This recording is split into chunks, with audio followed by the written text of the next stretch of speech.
Halo Kunang Lovers. Belakangan ini, nama Dr. Richard Lai kembali menjadi sorotan publik. Dokter sekaligus pemilik klinik kecantikan ini dikabarkan telah ditetapkan sebagai tersangka oleh pihak kepolisian menyusul laporan dari dokter detektif. Lantas, apa sebenarnya yang terjadi? Bagaimana kronologinya dan seperti apa penjelasan dari pihak berwenang? Simak penjelasan lengkapnya dalam video berikut ini.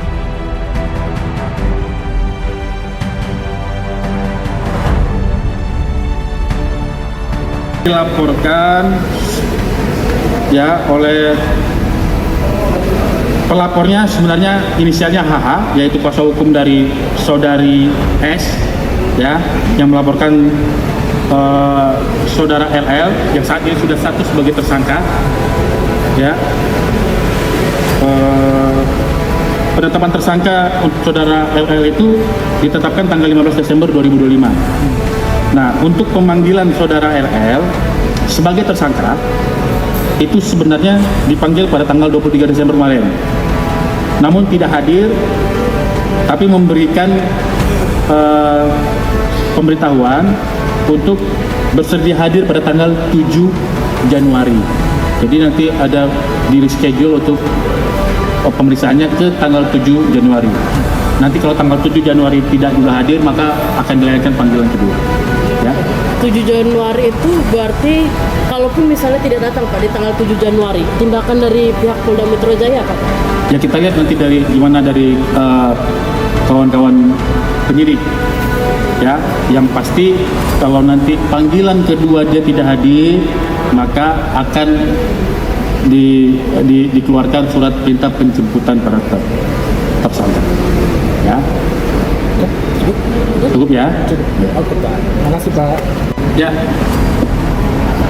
Yang ditetapkan saudara RR menjadi tersangka itu yang laporan LPB nomor 7317 12 Romawi 2024 ya, garing SPKT garing Polda Metro Jaya tanggal 2 Desember 2024, yang mana melaporkan perkara di bidang kesehatan atau perlindungan konsumen. Berarti tentang klinik yang tidak layak atau bagaimana Pak? Soalnya kan ini kan perseturuan mereka kan banyak banget nih. Ya, saya sampaikan kesempatan ini. Ini agak panjang. Kronologinya adalah saya ceritakan kronologi pelaporan ya.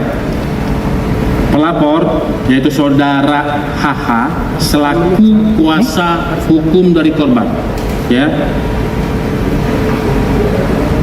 bahwa korbannya itu saudari S, Dr. S menerangkan bahwa pada tanggal 12 Oktober 2024 melakukan pembelian produk dengan merek White Tomato di salah satu aplikasi marketplace dengan inisial S ya, dengan akun Gerabah Shop seharga Rp670.100.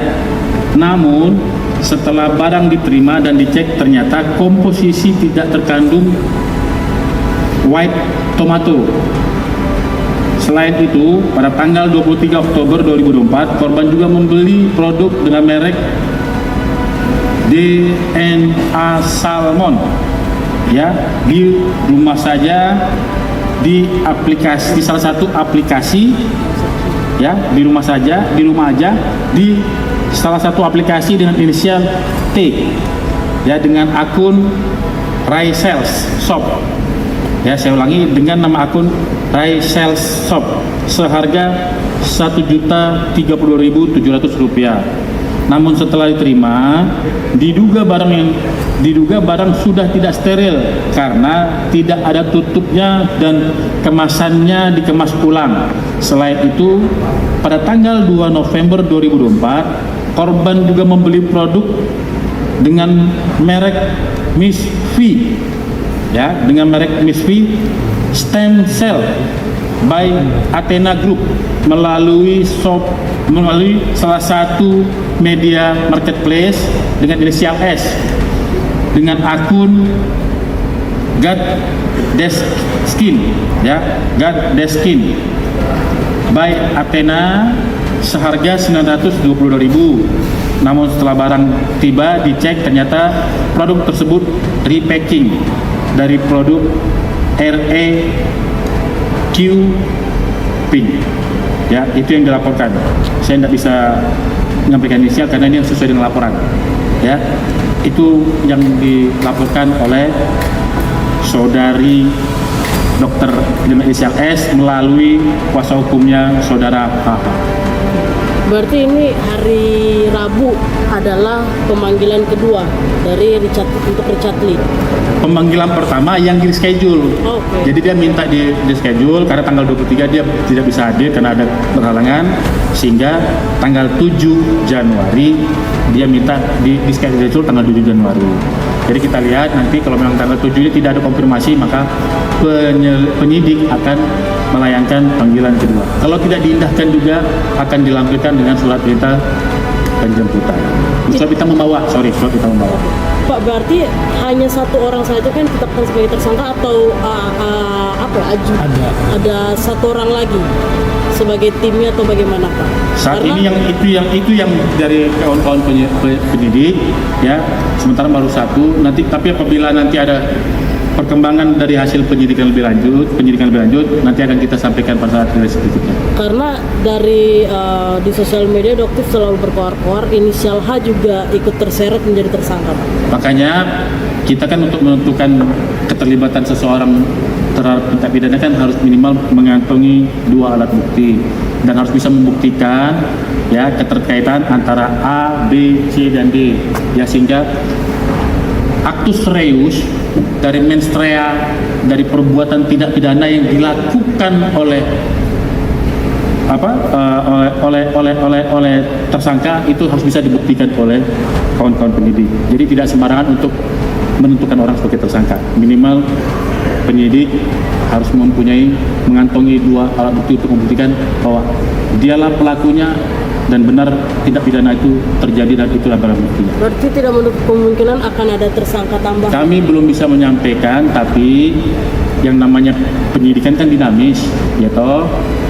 Kalau memang nanti ada perkembangan lebih lanjut dari kawan-kawan penyidik, pasti akan kita sampaikan ke depan. Terakhir, Pak, ancaman hukumannya buat inisial RL bagaimana, Pak?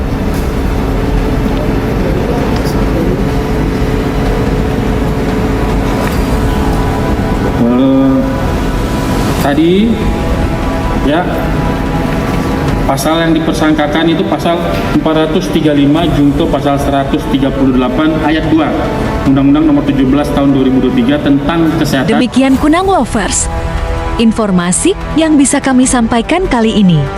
Kita tunggu bersama perkembangan selanjutnya dan percayakan prosesnya kepada pihak berwenang. Semoga semua pihak diberikan kejelasan dan jalan terbaik. Terima kasih sudah menyimak sampai akhir. Jangan lupa like, subscribe, dan bagikan video ini agar kunang-kunang lain tidak ketinggalan informasi. Sampai jumpa di video berikutnya. Tetap bijak menyikapi informasi dan salam hangat dari kunang-kunang.